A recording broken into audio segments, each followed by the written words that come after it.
Olá a todos, canal Primeiro Mandamento. Continuando aí a nossa primeira série, né, ou minissérie, chamada Tipos de Bíblia, né? Quem está acompanhando aí os vídeos anteriores, eu até botei entre aspas, né? Tipos de Bíblia. Eu estou citando aí nessa série coisas básicas e genéricas que você vai encontrar por aí, né? Quando você ler mais atentamente aí a sua Bíblia, ou se você não tem, já adquira uma, tá? Porque esse canal aqui é só sobre as escrituras. Se você não está interessado nas escrituras, vai ficar difícil aí, tá bom, gente? Então adquira a sua Bíblia. Esse canal foi feito para isso, para que eu talvez instigue você, incentive você a se interessar pelas escrituras, tá bom, gente? Mas vamos lá.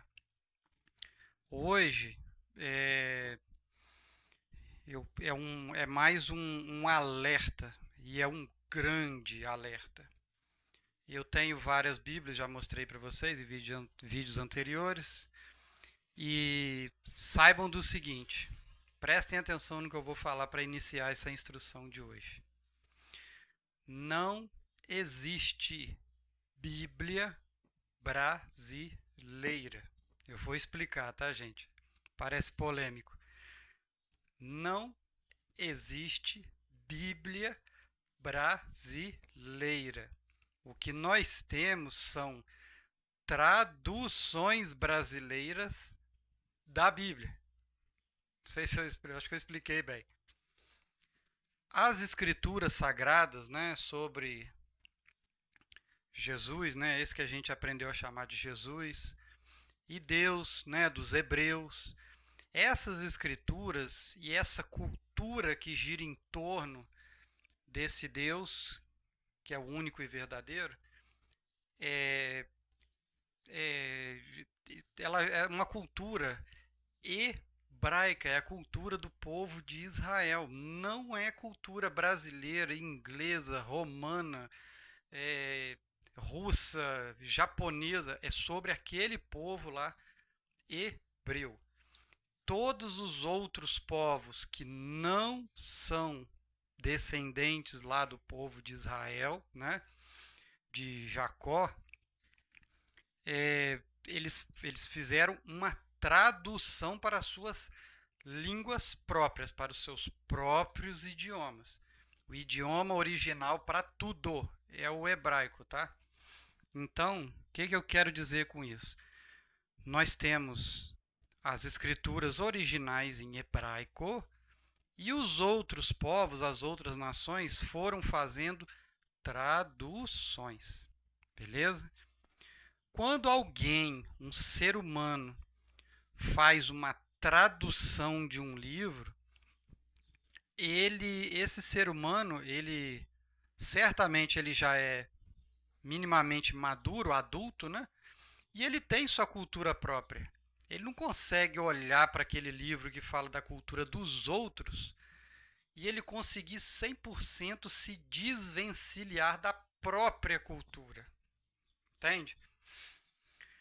E a nossa cultura brasileira, a nossa língua brasileira, né? Ela é repleta de homônimos e sinônimos. O que são homônimos? São quando a gente tem uma mesma palavra, porém a gente consegue expressar um significado diferente. Vou dar um exemplo. Tem um bem aqui na frente de vocês, ó. Isso aqui, essa peça de roupa aqui, ó, essa parte da roupa da camisa, a gente chama de manga. E aquela fruta muito gostosa, diga-se de passagem, que a gente pega aí, descasca aquela fruta amarela e a gente chupa ela, também se chama manga. Perceba o seguinte, se eu falar assim, gente, vamos chupar uma manga, vocês vão pensar que é para chupar isso aqui, entende? O contexto O que faz a diferença é o contexto, tá? Para a gente entender que é uma mesma palavra, porém, dependendo do contexto, ela expressa um significado diferente. O sinônimo, ele faz o contrário do homônimo. O homônimo é a mesma palavra, porém com significado que é diferente. Aqui o sinônimo, nós temos aquela tentativa de colocar palavras diferentes, porém a gente tenta entender, dar o mesmo significado. Quer ver? A palavra fim, por exemplo, fim. Se eu disser que o namoro de alguém teve um fim, você vai entender que houve um encerramento, um término, né? Falando em namoro, eu lembrei aqui, ó. Vamos lá então. Se eu chegar para você e falar assim, ó, fulano celebrou um casamento, você vai falar assim, nossa, Rafael, beleza, eu sei o que é um casamento. Se eu chegar e disser assim, olha, o fulano celebrou um matrimônio, você vai pensar a mesma coisa. Eu usei duas palavras diferentes, mas nós no caso, né, brasileiros, a gente entende o mesmo significado. E isso, gente, nas escrituras sagradas, vou até fazer uma piada aqui, é raro, mas acontece sempre, tá? É sempre. Você vai ler de Gênesis até Apocalipse, na Bíblia que você quiser, e você vai, se você ler, espero que você faça isso, compare escrituras, leia tradutores diferentes, você vai ver palavras diferentes no mesmo lugar, tá? E essas palavras diferentes, elas podem estar numa situação de homônimo ou de sinônimo. Cada caso é um caso. Deixa eu ver aqui. Como é que a gente vai saber, então, o que vai estar certo? Como é que eu vou saber, então, Rafael? Quando eu leio ali, e o que eu vou saber o que é certo e o que é errado, se eu posso encontrar palavras, e vai encontrar palavras diferentes, dependendo da Bíblia que você vai ler. A primeira coisa que eu tenho que te deixar tranquilo e seguro é a intenção de todos os tradutores parece que foi a melhor possível. Uma boa intenção. É o que parece que apesar de ter colocado algumas palavras diferentes ali, eu entendo que não houve uma grande maldade ali para tentar distorcer nada não. Até porque elas estão inseridas no mesmo contexto. Então, se você ler o contexto, você vai saber qual é o significado correto daquela palavra. Vou dar um exemplo. Você pega em Êxodo capítulo 21, você vai ler lá uma situação onde algumas Bíblias vai estar escrito a palavra servo, e em outras vai estar escrito a palavra escravo. Poxa, Rafael, mas servo é alguém que serve, né, que presta serviço. Escravo é um ser humano oprimido, sem dignidade, né, uma coisa horrorosa. São palavras que expressam significados diferentes. Como é que eu vou saber? Como que eu vou saber quem está certo? Já vou pegar esse mesmo exemplo. Você pega lá Êxodo 21 e lê lá que o sujeito que for adquirido, vou usar essa palavra, né? Adquirido, ele pode, caso ele tinha uma esposa e filhos, esse sujeito ele tem que ser comprado, adquirido, junto com a sua esposa e seus filhos. Vamos raciocinar o seguinte: se a palavra era escravo, como é que ele tinha direitos? Escravo tem direito? Estranho, né? A palavra certa certamente será servo. né? É alguém comprado para lhe prestar serviço. E, inclusive, se você ler lá, você vai ver que ele tem que ser libertado depois de 6 anos, cheio de direitos. Escravo não tem direito. Então, a Bíblia não está falando de escravo naquela situação ali. O que acontece? Como é que eu vou saber o certo? Já dei um exemplo. Vou dar outro aqui, ó. Dar outro não. O conceito que a gente tem que ter no coração é o seguinte. Eu já disse em vídeos anteriores.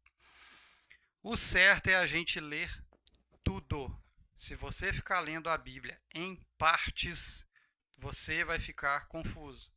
E acredito severamente que você vai entrar em uma situação de heresia grave, tá? Para que isso não aconteça, você tem que ter o seguinte na sua mente: a leitura posterior não pode inutilizar a anterior. Vou repetir. A leitura que eu faço da Bíblia, que eu vou avançando a leitura, eu começo lá do começo e vou avançando. O que eu estou lendo lá na frente não pode inutilizar aquilo que eu já li. Vou dar outro exemplo aqui, ó. Em Gênesis capítulo 1, a primeira página da sua Bíblia. No segundo dia da criação, Deus fez um firmamento para separar as águas de cima das águas abaixo. Não entendeu? Pega sua Bíblia e vai lá e lê. Algumas Bíblias vão estar escrito a palavra firmamento. Outras vão estar escrito a palavra expansão. E algumas outras ainda que eu já vi estão escrito a palavra espaço. Todas essas três, firmamento, expansão e espaço, estão escritas no mesmo lugar. Mas, Rafael, espaço? Você aí está dentro de um espaço agora, está dentro de um quartinho na sua casa aí, tem espaço aí dentro. Como é que o espaço separa uma água de cima de uma água de baixo? Estranho, né? Se a gente trocar pela palavra expansão, eu ponho faço uma massa ali, ponho fermento nela, ela começa a se expandir, começa a aumentar de tamanho, né, de volume, ela fica expandindo. Essa palavra não sei se está certa também não. E a palavra firmamento, que é uma coisa única, sem outra igual. Como é que eu vou saber? É algo firme? Porque é uma palavra que foi feita, né, no nosso português para pegar uma palavra, para traduzir, né, uma palavra no hebraico que não tem nada, nenhum sinônimo, não tem nada parecido. Agora, expansão é uma palavra que não ajuda, espaço também é uma palavra que não ajuda. Por que eu sei que o certo é firmamento, que é algo único, sólido, que separa águas, é algo sólido, né? Porque lá numa leitura posterior, mais especificamente no livro de Jó, um amigo de Jó fala assim para Jó: Ô Jó, por um acaso você pode tentar imitar a Deus e fazer o firmamento dos céus, que é sólido, como um espelho fundido? Por um acaso, expansão é algo sólido? Ou pior ainda, por um acaso, o espaço é algo sólido? Não. Então, como é que eu descubro qual é o jeito certo de ler a Bíblia? Quando eu vejo lá na frente, quando eu vejo a leitura de algo lá na frente e não inutilizou algo anterior. Se eu cravo na minha mente ali a palavra espaço, como é que lá na frente em Jó eu ia entender que o espaço é sólido como um espelho fundido ou um vidro fundido? Eu ia ficar confuso. Vou dar outro exemplo aqui. Em Romanos capítulo 10. Em Romanos capítulo 10, logo no início ali está escrito o seguinte: Jesus é o fim da lei. Jesus é o fim da lei. Muita gente chega e fala, viu, Rafael? Está escrito que Jesus é o fim da lei. Então a lei teve um fim, um encerramento, um término. Ela teve um termo, né? Ela teve um final. Ela se acabou. Beleza. A palavra fim, nesse caso, ela figura como um homônimo. Porque fim realmente pode ser de término, de encerramento, teve um fim, acabou. Ou pode ser fim de finalidade. Também eu vou usar a palavra fim. Que tal a gente ver assim, Jesus é a finalidade da lei, é o propósito da lei. Como é que eu entendo disso? Lá na frente em Romanos, ou seja, eu fiz uma leitura posterior, aonde eu corri o risco de entender que a lei chegou ao fim, porque eu li que Jesus é o fim da lei. E fim é término, é encerramento. Quando eu volto numa leitura anterior, lá em Mateus, capítulo 5, mais especificamente ali nos versículos 17 e 18, Jesus, lá dentro daquele contexto do Sermão da Montanha, repetindo, no capítulo 5, nos versículos 17 e 18, Jesus diz aproximadamente o que eu vou dizer aqui. Não pensem, Jesus disse assim, ó, não pensem que eu vim acabar com a lei ou os profetas, porque eu vim cumprir. Pois até que se passem os céus e a terra, nem um pingo, nem um tio ou um pingo da lei será mudado. Vamos lá. Se Jesus disse isso anteriormente, eu fui lá na frente, eu fiz uma leitura posterior, eu passei de Mateus, eu já estou lá em Romanos. E lá eu leio que Jesus é o fim da lei, ele encerrou a lei, ele terminou, deu fim. Espera aí, se eu entender que a lei acabou, eu estou inutilizando a leitura de Mateus. Ou a palavra de Jesus não vale nada para vocês? Porque para mim vale tudo. E ele disse, não pense, não é nem para você pensar, que ele veio acabar com a lei ou os profetas. Pois até que se passem os céus e a terra, nem um pingo, nem um tio, ou um pingo, não me lembro agora, da lei será mudado. O céu acabou? Não. A terra acabou? Não. Então a lei também? Não. Se eu entender lá na frente a leitura de Romanos, que Jesus é a finalidade, é o propósito da lei, beleza, porque aí eu não vou estar inutilizando uma leitura anterior. Eu permaneci com as duas leituras. Eu criei um elo agora, uma lógica, que faz com que eu não apague nenhuma delas da Bíblia.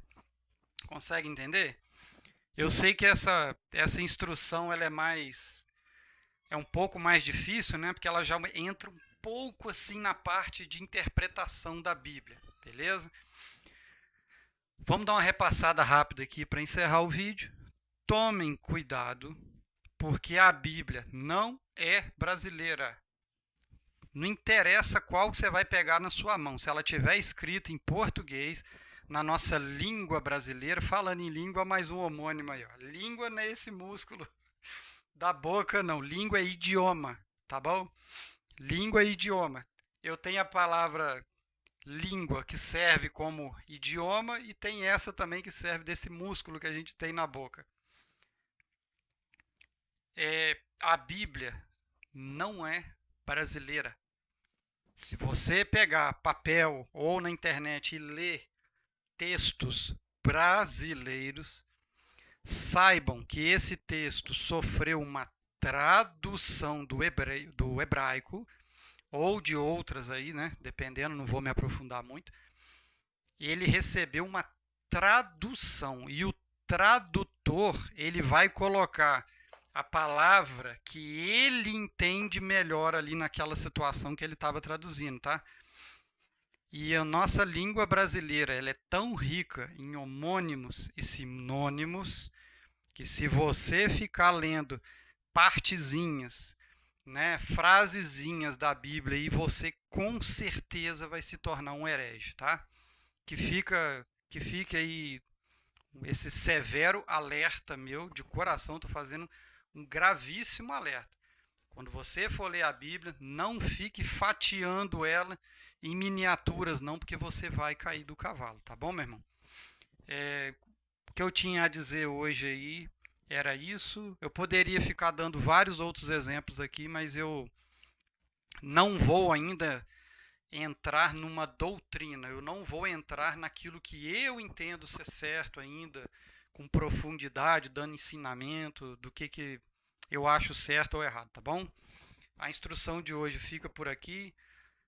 Segundo os meus cálculos aqui, provavelmente a gente deve ter mais um ou quem sabe mais dois vídeos só para encerrar essa primeira minissérie, para a gente entrar na segunda série, na segunda minissérie aí, ou quem sabe vir uma série muito maior, né? Para entrar na segunda minissérie aí, para a gente já começar a entrar mesmo nas histórias bíblicas e na doutrina propriamente dita, que é onde eu vou. Aí sim eu vou estar expressando muito mais a minha opinião, tá bom? Quem não adquiriu uma Bíblia, pelo amor de Deus, adquira depressa, de preferência em papel, tá bom? Não fique confiando no celular e nada disso não. Adquira em papel, de preferência mais de uma, tá? Mais de uma Bíblia. Se você não quer comprar uma, que eu acho bacana, é bom que você movimenta o comércio, peça a alguém, tá bom? Peça a alguém, mas adquira, porque em pouco tempo, em pouquíssimo tempo, nos próximos vídeos aí, né, quando eu for trocar de série, né, falta mais um ou dois vídeos só para eu terminar essa primeira minissérie aí, você só vai conseguir acompanhar esse canal se você ler a Bíblia, tá? O recado era esse. Fique com Deus, adquira uma Bíblia depressa. Um abraço a todos.